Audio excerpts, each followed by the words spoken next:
Hey guys, this is Kitty Meow Girl and my sister with Leroy. This is Leroy, and today I'm going to be telling you about some doggy tips for swinging.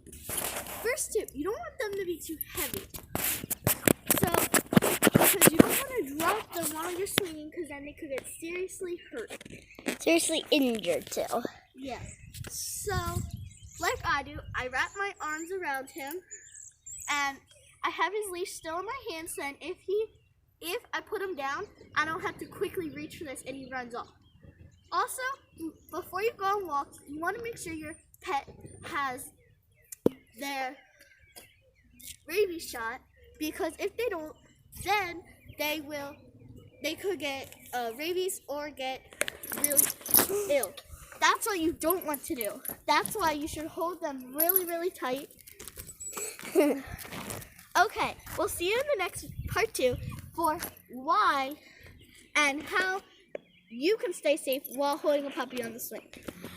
Bye guys, see you in part 2.